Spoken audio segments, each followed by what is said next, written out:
I was born in 1962, which means I was late to the party of the 60s.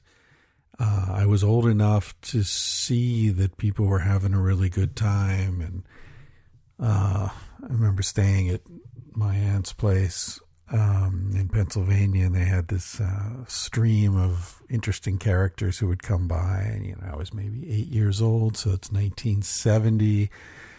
A lot was going on. There was good music. There were interesting hippie people, who made their own leather belts. And, I could just feel the sexuality in the air, the happiness, the freedom, the hope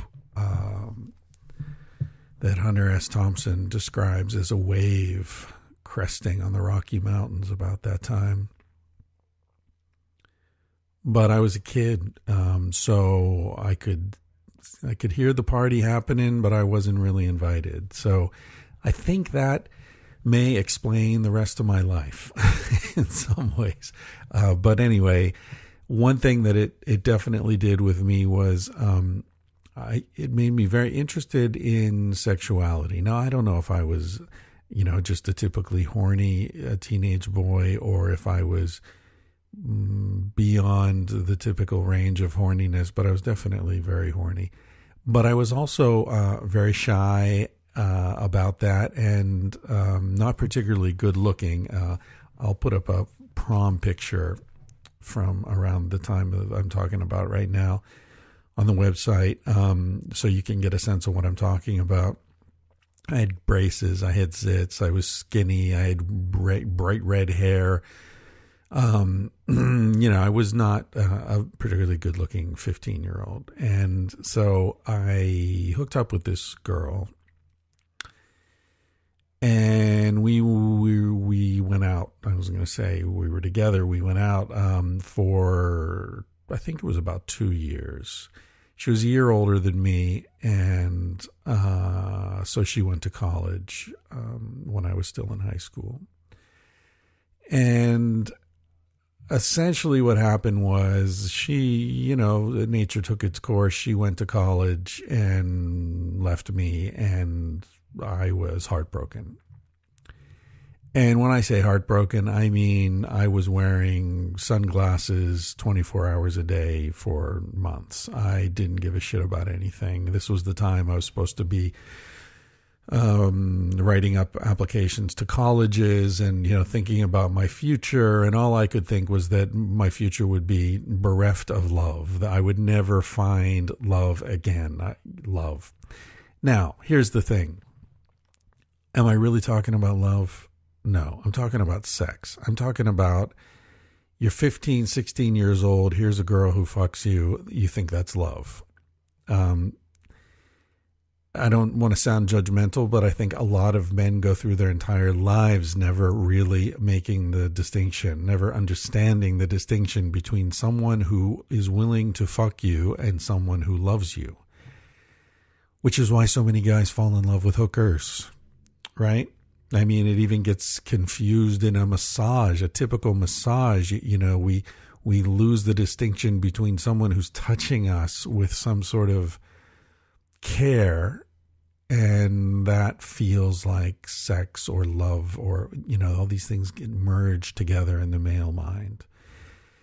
I think this is because we live in such an impoverished society when it comes to sexuality and physical affection, that anything that is even vaguely similar gets thrown into that category because we're so desperate for it. Like someone eating, a plastic steak just because it looks like food. Anyway, I was with this woman, this girl. She went away to college. I was bereft. I was heartbroken. And I did pathetic things like calling her mother and trying to convince her mother that she should convince her daughter to come back with me. And it was terrible. And I remember my father taking me for a ride in the car, which was sort of the family tradition. When you had to have a serious talk, you'd go for a ride in the car, which is interesting because it removes the possibility of sustained eye contact. I'm not sure whether that's a good thing or a bad thing. But anyway, my dad took me for a ride in the car, and I can remember him saying to me, look, the one thing you can never, ever lose, let yourself surrender, is self-respect. And of course, that is the one thing I had surrendered. I was completely without any self-respect. I was so desperate. And this is the curse of youth, right? That you think everything is forever. Every happiness is an eternal happiness. So it's also the blessing of youth. And every disappointment is an eternal disappointment. And all pain will be eternal, because you haven't experienced the sequence. You haven't experienced the beginnings and the ends and the beginnings and the ends and the beginnings and the ends, so that next time there's a beginning, the end is right around the corner, for better or worse. So I had that first love, and I thought that was the only love. I thought I would never find another. And so I was pathetic and ridiculous. And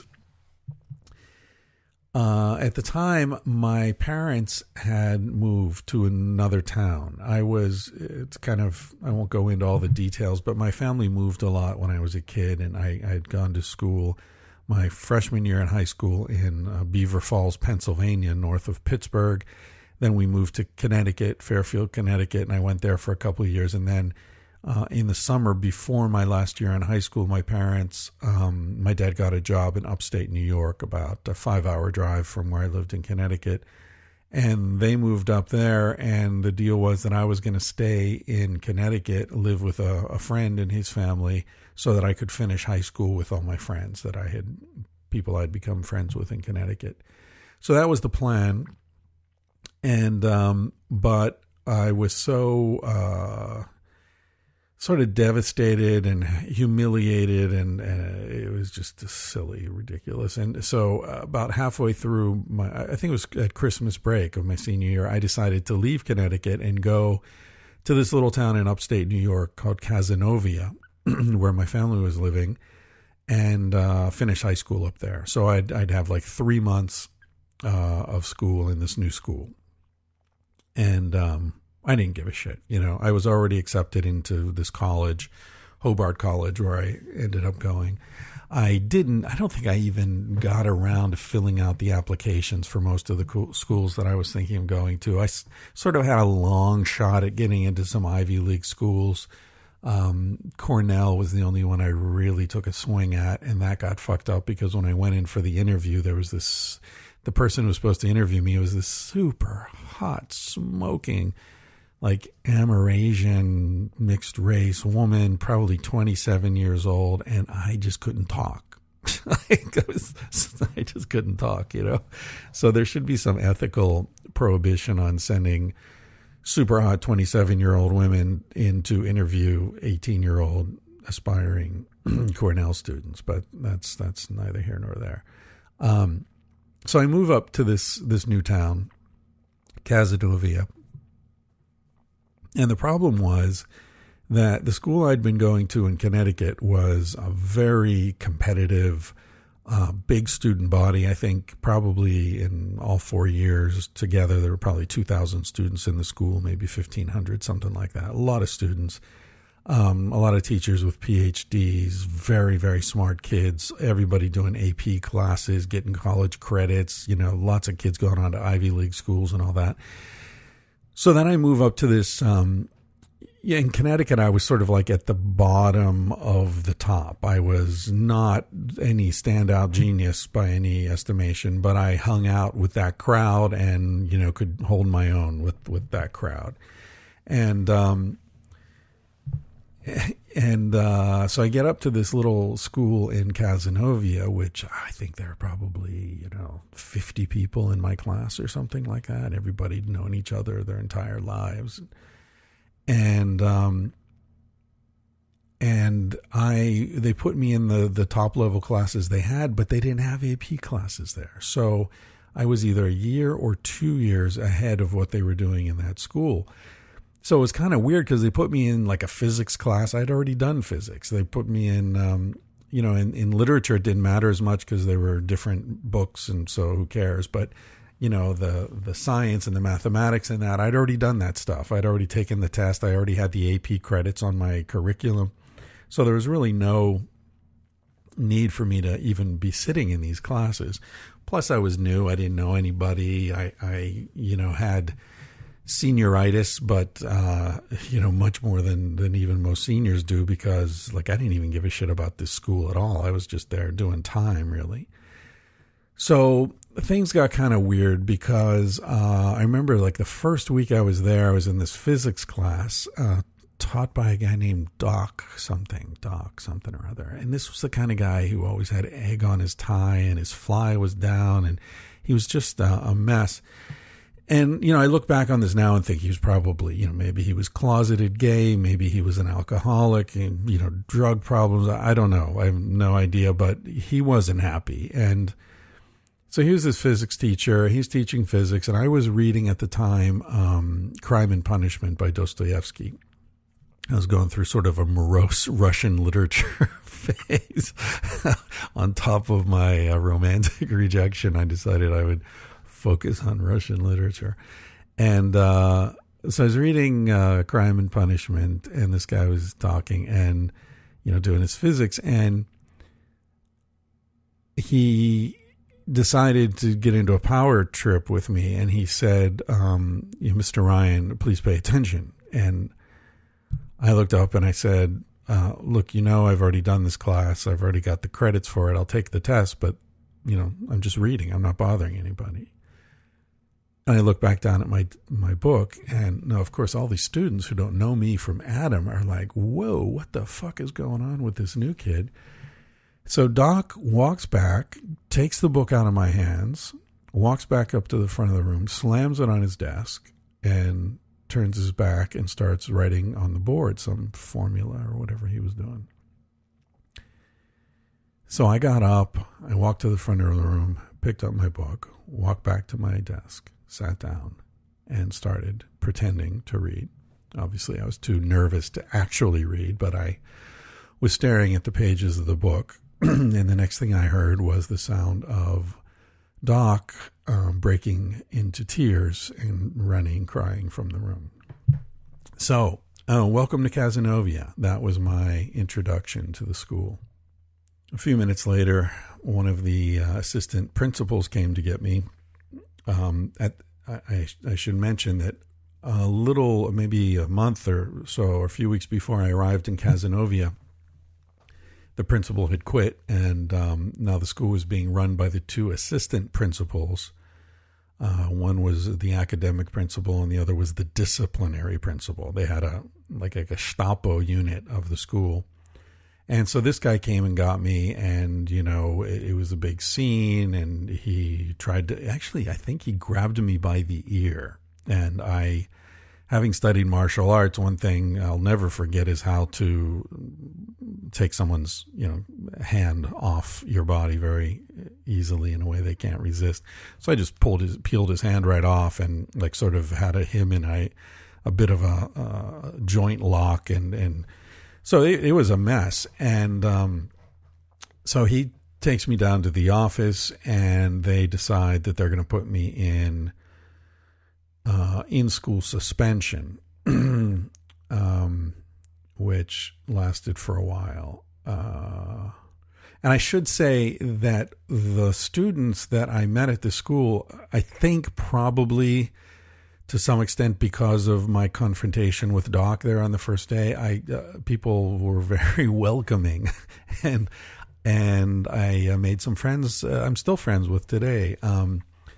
So it was an interesting school because the other schools that I had been to, you're the new kid, people are leery of you, and you're sort of isolated or whatever. This place, man, I landed with a bang, and everybody was inviting me to parties and wanted to know me and hang out. And these guys, I remember Mark and Eric and Richard and some other guys invited me to a Cheap Trick concert with them, which is another whole story. This was during the hostage crisis where the Iranians had taken Americans hostage in the embassy, and it was this big deal, and they had been holding them for hundreds of days, and Jimmy Carter was trying to get them out, and the helicopters crashed in the desert, and there was just a big deal. And we went to this concert with these guys. I hardly know these guys. I'm just like going along because they invited me, and we go to this concert. It was in like a big basketball arena, I think, in Syracuse, and probably 10,000 people or something. And we're up on the balcony, and before the concert starts, the lights are still up and everything. These guys unroll a sheet that they had brought with them. I didn't even know what the hell was happening. That said, "Fuck Iran." And like everybody in this arena turned and was screaming and clapping and laughing. And it's the first time, probably the only time, I've ever like felt 7,000 or 10,000 people looking at me, because I was standing there next to these guys. It was quite a rush. Anyway, really cool kids and very friendly to me and accepting. And yeah, okay. Now here's one of the main points of the story. Alicia, who was the hottest, sweetest woman in this school, hung out with these dudes, but had never had a boyfriend. She was more like, the girl who hung out with the cool kids, but she wasn't anybody's girlfriend. And I think my, parachuting into the scene charmed her in some way, and so she decided I was the one. Now, Alicia, compared to the woman I had been heartbroken by in Connecticut, is like comparing Salma Hayek to, I don't want to be cruel. Let's just say Alicia was far better for me. Yeah, she's half Cuban, lovely, beautiful girl, and just everything a 16 or 17-year-old boy could possibly dream of. Let's try to be discreet here. So, what was the lesson I learned there? The lesson I learned there was to never fight for love. I know that sounds wrong. I know it sounds unromantic, and it goes against so much of what we're taught. But I gotta say that in my experience, love is something that lives and dies of its own accords, and fighting for it is like fighting for rain or fighting for sun to come up earlier or winter to come sooner. It's not going to work. You're just spinning your wheels. You're wasting your time, and you're distracting yourself from what's really important. And in fact, the only chance you have, I mean, let's say the first woman back in Connecticut was fantastic. Okay. Not the case, at least not fantastic for me. But let's say she was. Let's say she really was the perfect woman for me. Not that such a thing exists, but okay, let's pretend. The only chance you've got of getting her to change her mind is to do what my father was trying to say to me, which is demonstrate self-respect before everything else. In other words, she wants to leave. Okay, you say, good luck.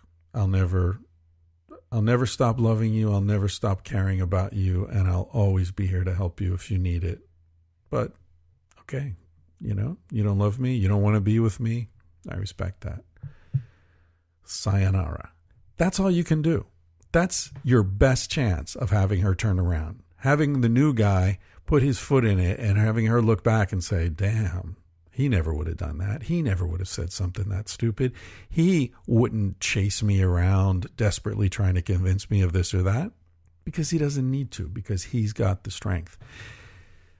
The theme that comes up again and again in these experiences is that danger is attracted to fear.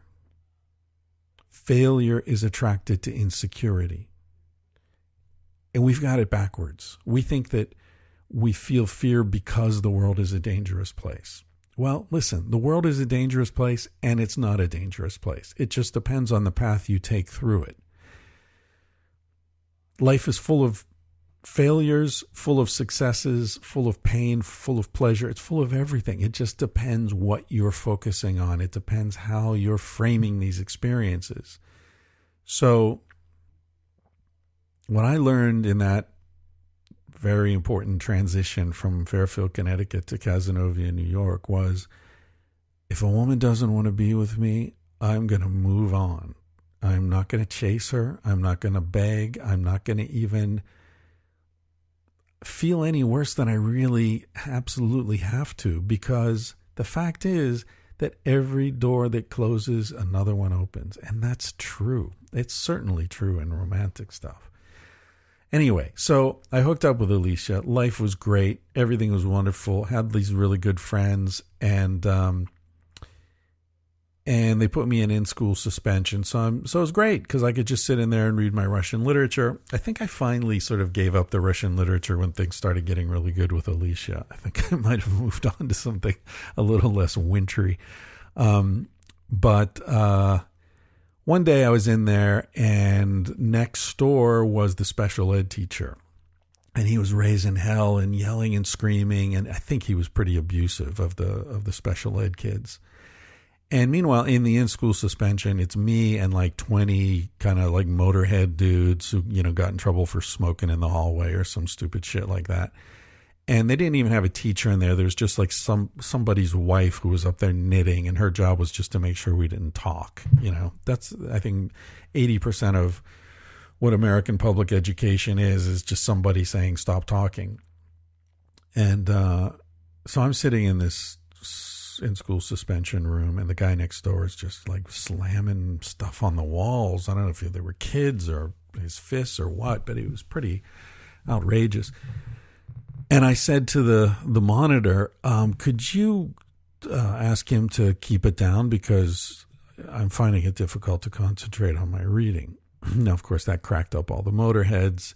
She took that as some sort of an insurrection, went down or pushed her magic button or whatever. And next thing I know, the fucking discipline principal is there again. And so he pulls me out of there. And I think I had done something else as well. I don't remember what it was. But they basically determined, with about 10 days left in the school year, they determined that they couldn't kick me out.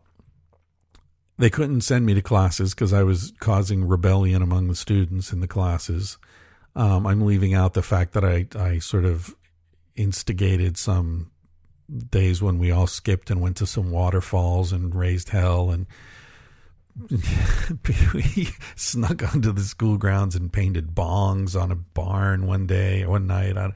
But anyway, I was sort of like, I had become, I think from their perspective, I was like the sheep who knew how to get his nose under the fence and was leading the other sheep out of the pen.